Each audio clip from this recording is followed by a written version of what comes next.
যোৰহাটৰ নাওখলীয়া গাঁৱত সংঘটিত হয় এক পথ দুৰ্ঘটনা। পথ নিৰ্মাণকাৰী প্ৰতিষ্ঠানৰ এজন কৰ্মচাৰী ৰোলাৰৰ চেপাত মৃত্যু হোৱাৰ ঘটনাই শোকাকুল পৰিৱেশৰ সৃষ্টি কৰিছে।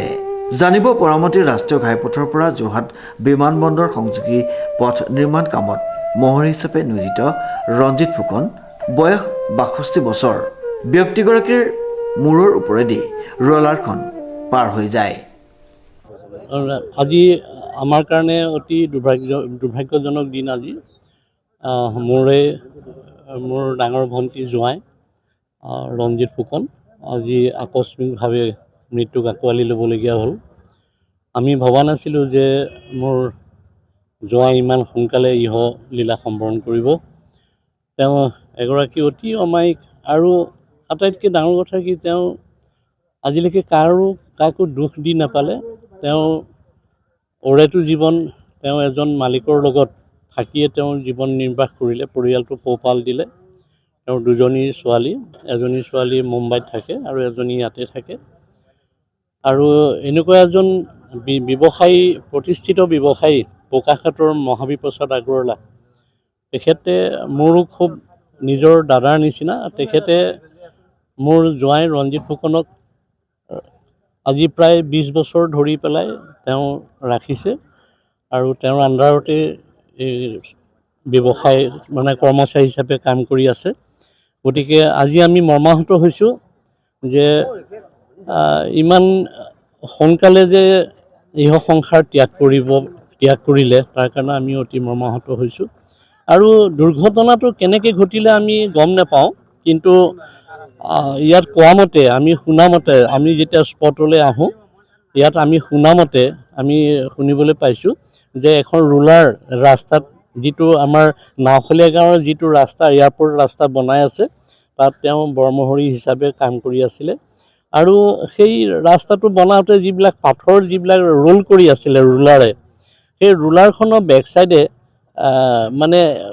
তেওঁ স্কুটিখন আছিলে, তেওঁ আছিলে। গতিকে সেইটোতো আমিতো আৰু চকুৰে দেখা নাই, ৰাইজে কোৱাহে শুনিছোঁ যে ৰোলাৰখনে ৰোল কৰি থাকোঁতে বেক চাইডে তেওঁ সেই স্কুটিখনত খুন্দা মাৰি যেতিয়া ৰঞ্জিত ফুকন পৰি যায়, সেই তাৰ মাথাৰ ওপৰেদিয়ে ৰোলাৰ চকা চলি গৈছে। আৰু যেতিয়া ৰোলাৰৰ চকা চলি যায়, তেওঁৰ গোটেই মাথাটোৰ তাৰ ঘিউ পৰ্যন্ত ৰাস্তাত পৰি আছে। গতিকে এইটো এতিয়া কি ক'ম, ক'বলৈ একো ভাষা নাই। আৰু আমি এইটো কাকো এতিয়া আমি সন্দেহ কৰিবলৈও তেনেকৈ নাই। ধৰক যিটো মানুহে আজি ১৫-২০ বছৰ ধৰি পেলাই কাম কৰি আছে, আৰু ৰোলাৰৰ ড্ৰাইভাৰটো ইতিমধ্যে তেওঁ বোধ কৰোঁ পলায়ন কৰিছে।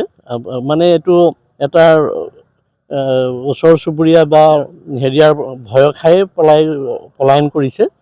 আৰু ইতিমধ্যে আমি এতিয়া কি বিচাৰোঁ, এটা ইয়াৰ যিটো তদন্ত এটা হোৱাটো ভাল, তদন্ত এটা হোৱাটো উচিত। কাৰণ এক্সিডেণ্ট হ'লেইতো তদন্ত হ'বই লাগিব, নহয় জানো? ইতিমধ্যে আমাৰ ISBT পুলিচ আহিছে আৰু আমাৰ যোৰহাট থানাৰ এডিশ্যনেল SP বোধ কৰোঁ তেখেতো আহি পাইছেহি। আমি তেখেতসকলক অনুৰোধ কৰিছোঁ যে পৰৱৰ্তী পৰ্যায়ৰ যিখিনি অনুসন্ধান কৰিব লাগে, সেইখিনি যাতে অতি সোনকালে অনুসন্ধান কৰি দিয়ক। আৰু আমাৰ ইতিমধ্যেতো মৃত্যু হৈয়ে গৈছে, ইয়াতে কৰ্মৰত, তেওঁ ইয়াতে কৰ্মৰত। এইটো ৰাস্তা যিদিনাখনিৰ পৰাই আৰম্ভ হৈছে, সেইদিনাখনিৰ পৰাই তেওঁ ইয়াতে কৰ্মৰত হৈছে। তেওঁ প্ৰায় ৬১-৬২ বছৰমান হৈছে তেওঁৰ বয়স। গতিকে আৰু বিশেষ মোক কি ক'ম আৰু এতিয়া ক'বলৈ নাই।